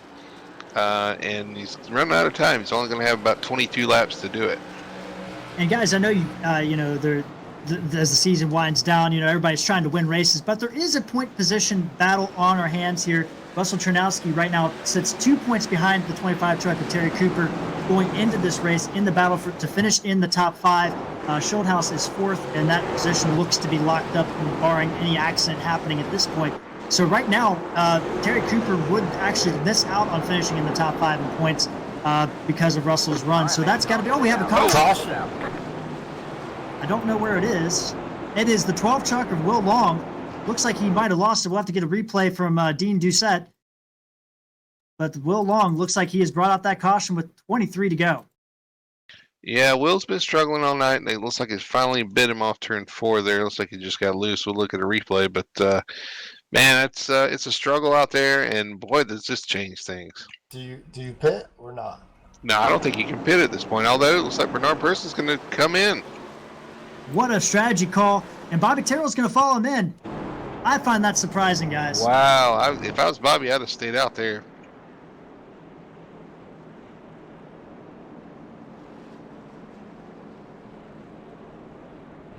All right, Unfortunate there for you Will go. Long. So Well, we'll see. you somewhat got to ask yourself now, if you're the 4 of Bobby Terrell, what can you do to win the championship? Even if you win the race and Bernie finishes second. Well, you've only got, what, 8 trucks? Well, now 9 trucks on the lead lap, so it's as far back as he's going to fall without some sort of incident or something. So, I don't know. Like I said, I guess if you look at like that, I mean, I don't know if anybody stayed out. And I don't see anybody that stayed out that was on the lead lap there because Donnie Staubitz is in, Jared Williford's in, they're all in. Well, So maybe nobody that gambled was on that. I was going to say, maybe that was a good call because you don't want to be the only guy to stay out either. It looks like Ronnie Royal was the lucky dog, so I apologize. So Ronnie Royal is actually going to be on the lead lap, but he'll fall to the back of this group. So he was the lucky dog.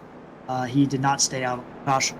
But this is what Bernie did not want to see as a caution here. It's going to stack everybody back up. It's going to put everybody on his back bumper. It's a lot more pressure, and he doesn't have a teammate behind him anymore either. He's got Bobby Terrell, Russell Chernisky, and then Brian Helm behind him. Well, Brody, I mean, you have to think too. I mean, Bobby Terrell, even if he wins this race, and Bernard Person would have to finish 6th place or worse at this point, Brad. I mean, it doesn't even matter at this point. It definitely matters. I mean, these restarts can get a little hairy. All it takes is one wrong bump or something into the corner. And we've seen the 20 be able to use that bumper. We've seen some of the other guys use those bumpers. I mean, you're getting towards the end of the race here. And I'm sure Russ wants to get that first win of the season as well in trucks. So one wrong bump, one wrong move, just getting loose off the corner. That's all it'll take. If you drop 8 spots, there you go. There goes the championship. And we see him cycling around. Looks like Schulthouse got a penalty, so he's going to drop to the back of this group with Ronnie Royal, who was the lucky dog. So that gives us 9 trucks on the lead lap. We're going to go green. Looks like here with 16 laps to go as they start to stack up here coming into turn 3. Run it down real quick. Bernard Person and Bobby Terrell. Our first 2, Russell Chernowski, Brian Helm, Terry Cooper, Donnie Staubitz, Sherwood Williford, David Schulthouse, and Ronnie Royal as the top 2 lead us down to the green. And green flag is out, and Bernard Person going to head into turn 1 with the lead. It looks like the 8 got a good start. The 20 did not. That's going to allow the 4 of Bobby Terrell to drop in behind him. And now you got a battle for 3rd place between the 20 and the 26. And they're going to battle into turn 3 there, and it's 2x2 behind Bobby and Bernard for the battle for the final top 5 positions here as we approach 10 laps to go here at Martinsville in the final race of the 2020 A season here at FTSR in the Blackwater Products USA Truck Series. Looks like everything's striking out, and Terry Cooper, what an aggressive move, going into 4, pushes his way under the 26 of Brian Helm, Brody. Yeah, he's not. Yeah, we talked about it all race. He's not afraid to use that bumper. And there he goes again. And it looks like maybe Brian's not too happy with that move. Yeah, there's a little contact there, Brad. I mean, they were definitely leaving it on the line for this race. Well, you spoke earlier. That's a championship points battle. So, and that has definitely implications as far as our top 5 in points. That's true. Looks like that's going to put the 25 of Cooper back in the top 5. So, Yep. that move is going to help him out for sure. Looking at the back of the 20. Just remember, anytime you do a bump and run, you got to get away far enough to where they can't catch you back up. Well, I know the 25's been fast. I just don't know if he's faster than the 26. If the 26 calms down, he'll probably come back to him. So we'll have to keep an eye on that going forward towards the end of this race. Yeah, and that I actually, didn't that little expect bump. Brian Helm to do anything that would possibly pull out a caution with his teammate leading this for the championship, though. You obviously don't drive very often, do you, Brad? Because I'm telling you, in the driver's helmet, driver's seat, you don't really care about that. This guy just did me wrong. I'm going to go back after him. Yeah, but you're talking about a driver second place for probably the faster truck for the good first half of this race. Right, but wouldn't that increase your frustration over the way the races went? I mean, you could maybe pass the leader, but you were playing team politics, and then you get bumped out of the way. Is that not going to add to your frustration? Oh, yeah, but I'm sure there's about 10 people in his ear right now saying, no, don't do this. Guys, I'm watching Bobby Terrell. He is pushing it off those turns. I mean, he is loose. He is giving everything he has right now, but Bernard Person, it just seems like he's driving it so smooth, and that's probably got to frustrate Bobby a little bit because he is driving hard, and it looks like Bernie's barely driving at all right now, Brody. Yeah, Bernie's really trying to put in a statement right now. He's saying, not only am I going to win this championship, I'm going to win this race. Yeah, but how hard do you push? I mean, if the 4-star's getting on my bumper, do you sacrifice a win for the championship? Do you want to win the war, or do you want to win the battle? Yeah, I know. You have to ask yourself that question. Is it that important? But again, going back to the driver mentality, you want to win the race and want to win the championship. You're going to do what you think you need to do that. And guys, the most lucrative position right now is the battle to talk to us at the end of the race, third place. It's between the 20 truck, the 25 truck, and the 26 truck as they have all kind of caught back up to each other. And that's our second big battle on the racetrack right now, the third place position. That's going to be the battle of who keeps their bumper and who doesn't, because that's what's going to happen of those three drivers right there. That's rock, meat, and hard place right there between the 25 and the 20. But these guys are really aggressive. It's going to be a fun battle to watch for sure. I'm sure they're going to lay it out on the line here. Yeah, and you know what? If they slip up, the 26 is right there waiting for a little bit of payback on that 25, so it could get interesting. Yeah, I'm telling you guys, they're running out of time. They've got, 4 laps to go here. We've already run down to 4 laps to go. Very quick race tonight, Brody. I mean, we're barely over an hour into this thing. I mean, I don't think anybody expected such a quick race. But Bobby Terrell is still coming. He's trying as hard as he can, but every lap time he puts down that's quick is matched by Bernard Person. It's just not helping him for him. And Terry Cooper having the same struggle with Russell Chernowski in the 20. Seems like they're matching lap times right now, and everything's kind of stagnant after that kind of crazy restart. Yeah, you know what? That 43's out just a little bit out front. David Hensley, I'm not sure he's going to become a factor in this, but he may. Well, remember, he got the bumper from the 22, so... Oh, yeah.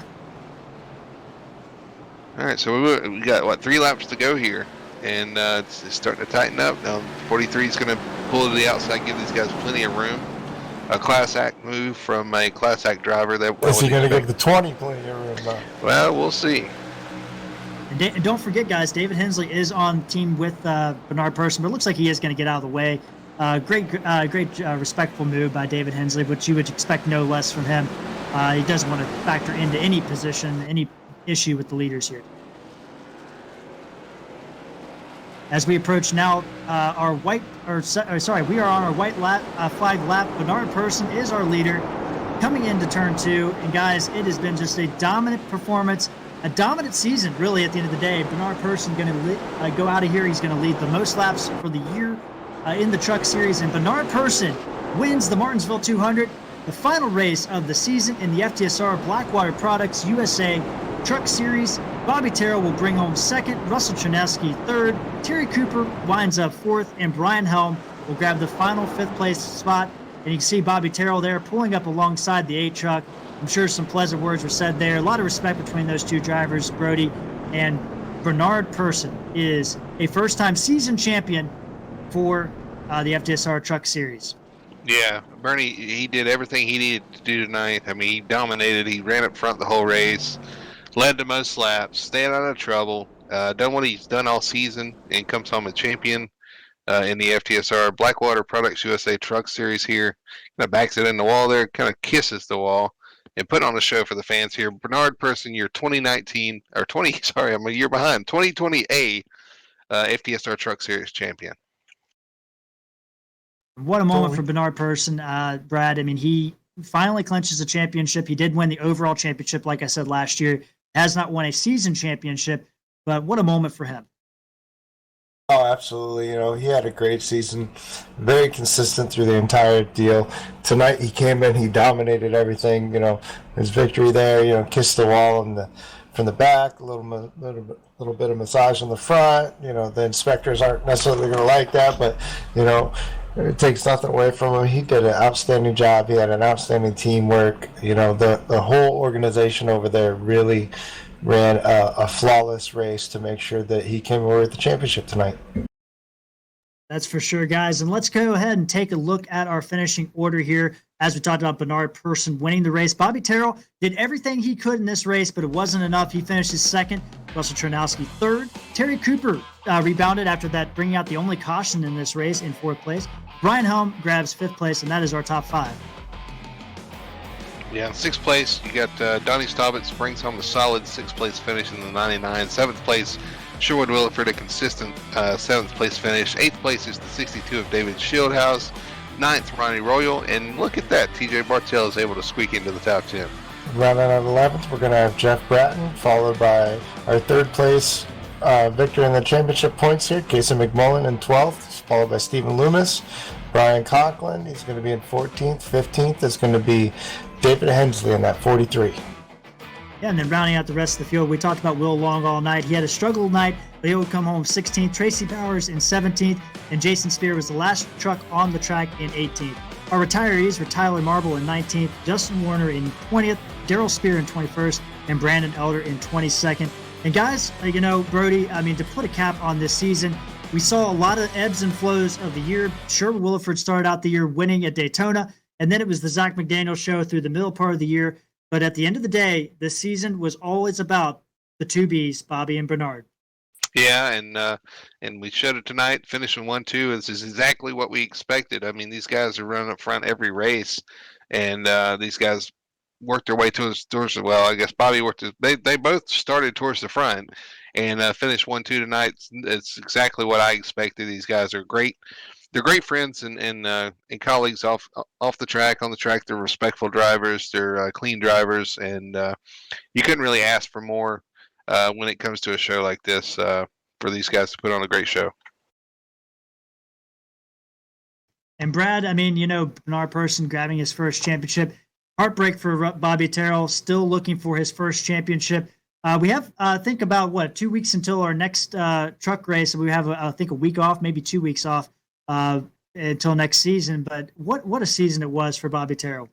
Yeah, it really was. You know, I had the privilege of calling the majority of the races here in the Truck Series with Dean, and you know, it's been really interesting to see this battle shape. We had some newcomers early in the season that really made some waves. We had some issues with pit road that really changed some complexity in the races, but you know, through the entire series, you had Bernard and Bobby. You know, they were not. I'm not going to say the class of the field because there was definitely some newcomers. There were definitely some challengers throughout the entire thing. But as far as being consistent drivers and being able to put in top fives, top tens, week in, week out, they were definitely the two best drivers. And it was really great to see them come into this final event here, really put it on the line. And I'm not surprised at all to see the two of them finish 1-2 in the final race of the season and in the championship. They did a great job all season. Yeah, for sure, guys. And don't we be remiss to mention that David Shieldhouse did win the Rookie of the Year, officially clinched it. He came into the race 15 points ahead of Russell Chernowski. Russell did not do enough to make up that time or make up those points to get that Rookie of the Year away from him, despite his third place finish. But guys, we're going to take a quick commercial break, and on the other side of that commercial break, we'll be back with our top three finishers of the Martinsville race. We're going to talk to our champion and our race winner, Bernard Persson. We'll be back in a few minutes. It starts right here and right now. Let's go racing from Daytona.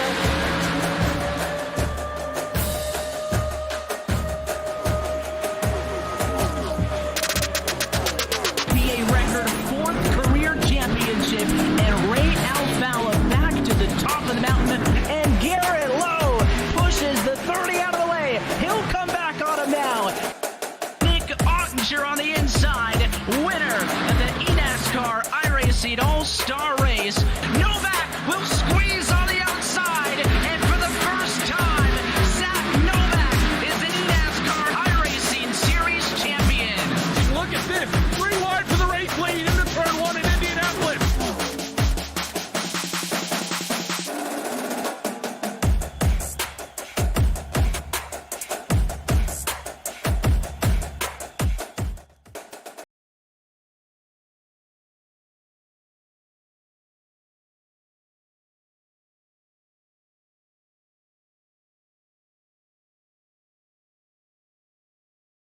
Alrighty, so we have our third place finisher, Russell Tranowski. And Brad, I think you have him in down there on the pits. Absolutely. You know what? I'm standing by Russell Charnaski. Russ, you did a great race tonight. Kind of walk us through how your race developed throughout the entire night. Hey, thanks a lot, fellas. Yeah, it was a good third place finish. We'll take it. Did you really? I mean, obviously it was a well fought battle the entire night. You know, we kind of saw a little bit of strategy, kind of some people doing some short pits, some people trying to go for the long run. Did you ever really have anything for Bernie there? No, not really. I was probably like a couple hundreds off. That was okay maybe in the beginning with fresh tires, then mid-run I would get snug, and then it would come back to me, but Bernie just had it together. Unfortunately, this is the last race of the season, and you know what? You put up a quite a valiant effort the entire season as far as trying to go for the Rookie of the Year for the entire season. Kind of tell us how you went through your process and, you know, what it meant to you to really be in contention for the Rookie of the Year in your first season here with FTSR. Well, yeah, I'd just like to say it's been a great first season here. It's very competitive. I like racing here. I appreciate Brody, you know, running the league and you guys doing the broadcast. And with that race today, I might have maybe wrapped up the rookie points. I think I might have, because it was maybe a 3-point separation there. I think we're going to have to kick it over to Jared on that one. Jared, could you confirm? Oh, he's right. No, he came in 1 point behind David Schillhouse, finished ahead of David Schillhouse. So Yep. we'll have to do some calculations there. Yeah, I think I beat him by a couple spots. I think that might have been enough maybe to sneak by. Yeah. Well, there you go. You know, it could be the first thing right here. You know, we're going to wait on the official result of that. I'm going to go ahead and say, you know, kind of congratulations on the Rookie of the Year. If I'm wrong, you know, it's no big deal. I'm just a commentator. It works. But, you know, congratulations on a great season. You know, it's been really fun watching you the entire year. Put in some awesome efforts. You know, your team, yourself, you can see that you guys have really grown as a team and really put in some great efforts. You know, the time is really yours. You've had an entire season with FTSR to really soak it all in. I had a great rookie thing. Thank the people that have helped get you here and your teammates and whatnot. And, you know, we really look forward to seeing you back next season. Yeah, I'm looking forward to coming back. Yeah, it was pretty much me, Tim, and Zach, and every once in a while Larry ran with us. And yeah, I'm looking forward to it next season, and maybe we could do a little bit better. And that was Russell Charnaski, our third place finisher tonight, unofficially our Rookie of the Year. I believe somebody's standing by with our second place finisher tonight. Yeah, I'm down here with Bobby Terrell. Bobby, you came up just a little bit short. It looked like you had a truck that was ready to go. And you were battling, it seemed like uphill all night, Bobby, but take us through your race.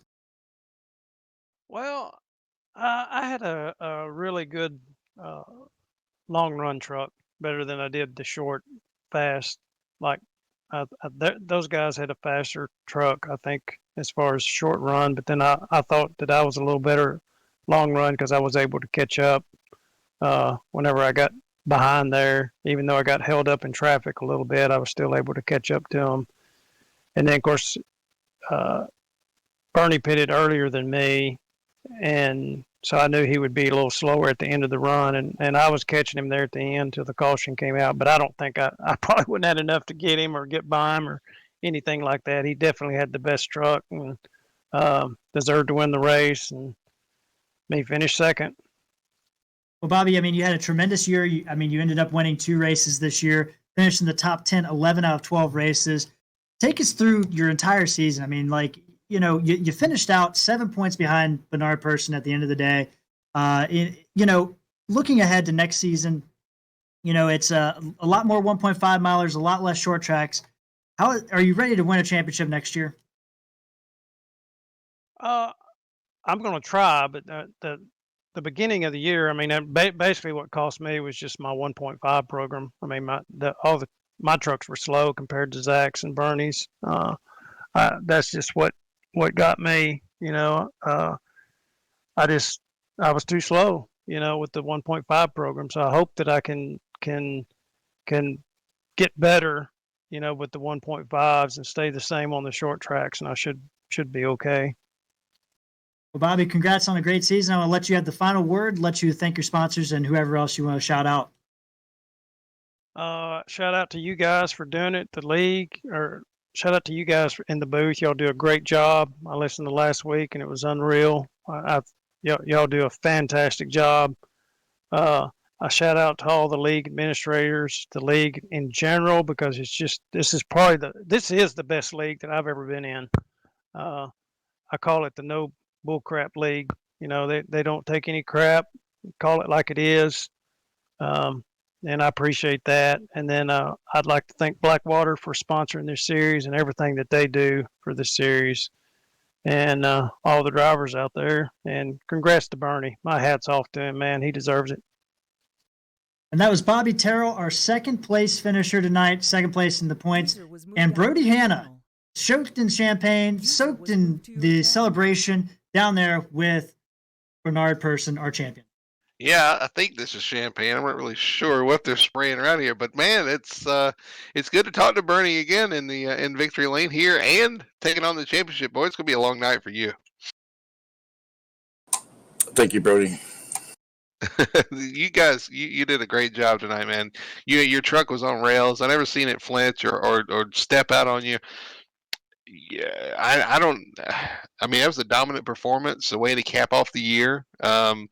Taking home two victories this season, and capping it off in style with a victory, holding off your contender at the end. Pretty much a storybook ending to a championship winning season. Oh, without a doubt. And I like to tip my hat up to everybody here tonight at Martinsville Racing Clean, give and taking. It was such a great race to be a part of. Yeah, well, I tell you, when that caution came out at the end, I don't know how you felt about it, but I've been in that situation before, and you're like, man, I've done everything I need to do, and now we got a caution with 20 to go. And you know how Martinsville can be. I mean, we've talked about that, how hectic that can be. But you're right, everybody kept their head on their shoulders and did a great job. But tell me about kind of what you thought might happen there on that caution. Well, I thought if I just run smooth, hit my lines, I should be able to hold Bobby off, because I think I ran my fastest lap time when we went back to green. I have to go look. Well, you played it right, and even deciding to pit under that caution, I was questioning that, because I thought some people would stay off, but everybody pitted there with 8 cars on the lead lap. I guess it was a smart move, but it was an entertaining race for sure. Everybody did a good job. I thought the 26 may have had something for you there. He got caught out on pit road. I lost a little time, I think, by staying out. But other than that, man, congratulations. Great run out there. Great job. You did everything you needed to do and then some. Actually extended your points lead a little here at the end. Thank you, Brody. And that just goes, our team, our Spears Motorsports, we work really good together. We put a lot of time and effort into each set. I think we run like thousands of laps at each track. And, we give a set out and we talk about it and we make changes, and it was a great set for tonight. And I'd also like to thank you guys for putting on a great show, and can't wait to next season. All right. Well, it's like somebody said in the chat, teamwork makes the dream work, and definitely you guys got it going on. That's your winner tonight. The 8 of Bernard Person takes home the victory and the 2020 Blackwater Products USA Truck Series Championship here at FTSR. And guys, what an amazing season we had. And with Bernard Person, Bobby Terrell, came down to the last race as we knew it would. Even though, as Brad said, and Brody, you talked about, there's a lot of comers and goers in the season. But guys, we're going to pick this up again on May 21st is our next event. So we have about 15 days off until the next one to start our 2020 B season. And real quick, looking at this schedule, Bobby Terrell talked about he struggled with the 1.5 miler program, and 4 of the first 5 races next season are 1.5 mile tracks, Brody. Yeah, we've got a lot of 1.5 mile tracks. You heard Bobby talk about the fact that he's going to have to work on his 1.5 mile program, and I know he's going to work hard on that. It's going to be very important for next season, especially starting out with 3 of them to start with. He's going to have some catching up to do. Bernie talked about the teamwork he has with his team. That's going to be tough to overcome if Bobby's going to be out there by himself or working with Russ. Simply, it's just It's a lot to overcome if you've got a lot of guys working on the setups versus a couple of guys. It's just it's going to be tough. But I expect both those guys and more, Shieldhouse, Casey McMullen, some of the guys that finished in the top 5, top 10 in points, to be contenders next season, of course. And it's going to be fun. The points battle is going to be crazy. And Brad, next season we introduce a couple of tracks we haven't seen that much. We have Lucas Oil Raceway Park, also known as Indianapolis Raceway Park, on the schedule, and we have Eldora on the schedule. Brad, that's going to throw a big mix into the next season. Yeah, it really will. But you know what? I mean, the more things change, the more this is saying the guys that are really keen in and they got good teamwork and they're really good at setups and they're really good at compounding and just taking their time and really working through the sets, their progressions and whatnot. Those are the guys that are going to really be able to get a hold of those changes and really do well. Yeah, it's kind of like Bobby said, he kind of has to get better at his 1.5s, but at the end of the day, what more can he do? I mean, how many top 10s, how many top 5s did the man have this season? He ran a great season by anybody's standards. Obviously, he got outed by Bernie by just a little bit, so it just shows the margin of error in this series is so small. And that's really what's going to stand out. And, you can win a couple of races. You could be, have the highest I rating coming into this. It's really not going to matter. You got to be here week in, week out, put in the time, put in the effort, and really be consistent if you expect to be here at the end. And speaking of points battles, I want to issue a correction because we did get the updated points. And, man, is it close. David Shieldhouse actually is your 2020 Rookie of the Year in the Truck Series by one single point over Russell Charneski. An unbelievable close battle between those guys. Shieldhouse did get the win at the end of the day. He was the only rookie besides Zach McDaniel to win a single race this year. So congrats to David Shieldhouse on that. And Brody, I'm going to let you finish this off. League president, kind of finish this off and recap our season for the Truck Series with Blackwater Products USA. Well, luckily we've had them around to do the broadcast, and I think the racing speaks for itself. I mean, these drivers, and I say this all the time, but the drivers put on a great show. They do a great job of keeping the races clean. They race each other respectfully. And honestly, even to be able to go out there and kind of put a bumper to somebody and kind of not cause a wreck and be able to take one if you put one to, you have to understand that these guys do a great job with that. They put on a great show, and at the end of the day, though, it's really respectful and a class act for them. So I appreciate you guys coming in, and Dean, you and Jared and Brad, definitely all season doing the broadcast here. We appreciate it. Appreciate the drivers coming out, and we've got some new drivers probably coming in for next season too. It's going to be a great season. It was a great season, and we'll just continue to build on it. All right, guys. Well, for Dean Doucette, Brody Hanna, Brad Patterson, I'm Jared Carr, and until next season, have a great night.